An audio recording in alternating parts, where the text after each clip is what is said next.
د خوست تڼۍ ولسوالۍ ته د 15 میلیونو او څه باندې د 50,000 افغانۍ په ارزښت د برېښنا یاده پروژه پیل او د اړونده پایو د نصب چارې پیل شوې. د جوړې شوي مراسم پر مهال خوست والي په یاد ولایت کې میشت قومونه یووالي ته راوبلل. په خبره یې امارت ټولو ولسوالیو ته د پرمختګ په برخه کې یو ډول ژمن دی. د دې قومي مشرانو او مسؤلینو مسؤلیت جوړوي په دې کې باید د حکومت سره متحد اوسي. د هغو مجرمینو په لوري کې الحمدلله نور خو وطن کې ارامي ده، صلح ده، امنیت دی، مشکلات نشته. او دغه د وروروژنې چې بعضې پخوانۍ تربګنۍ مشکلات نور تاسو ته راپاتې دي، د دې دپاره باید دا قومونه د علما کرام په محلي کچه باید د دې د حل دپاره کوشش وکړي. هغه زموږ په موږ څه کېږي موږ ته غږ راوکړي. انشاءالله موږ همکار یو. کمی د ولسوالۍ په سطحه چې کومې قومي شوراګانې دي یا د علماو شوراګانې دي په دې کې کوشش د دې وکړي چې د دغو مسلمانانو دا مشکلات ته پای ټکی کېږدوي. که نه کېده که په زموږ تاوان په یو ستړیا کېدله موږ ته غږ راکوي. انشاءالله که شپه یې که ورځ یې که غرمه یې هر ټیم چې یې موږ انشاءالله ستاسو په خدمت کې یو. د برېښنا شرکت مسؤلینو په وینا د برېښنا یادې پروژې د 140 پایو د نصب چارو مالي لګښت د کورنیو چارو وزارت د لوري ورکول کیږي چې تر ولسوالۍ مقام پورې به په 12 کیلومتریو کې وغځول شي. 100 کیلوواټه ترانسفارمر به تنصبېږي چې ولسوالۍ مقام ته او ټول اداراتو ته برخه کوي. دویم پړاو بیا موږ شپې کلی نږدې کلی سره نیولې دي چې درملۍ کې کلی دی او د مونږ اوسېر شول دغه څو کلی نږدې ولسوالۍ چې کوم موقعیت لري دا د منظوري ما راخواستو.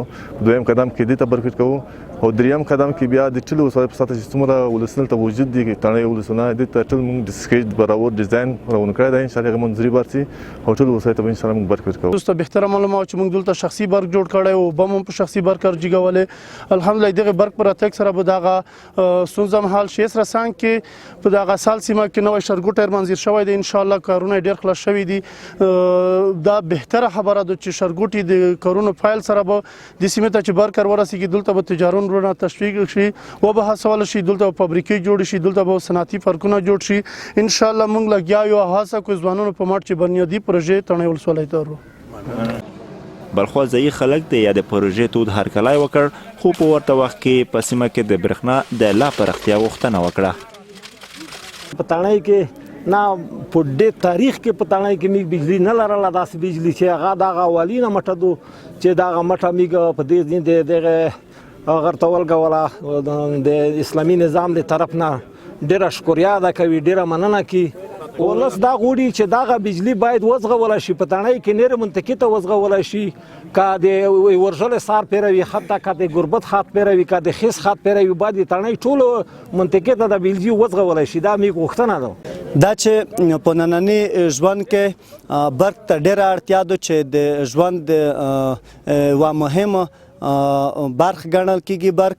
نو په دې خاطر باید په فرعي لار هم لوړ شي، کلي ته هم وزغېږي، نه دا چې دولتي ولسوالۍ ته مرکز ته لوړ شي او کلي پوتې وي.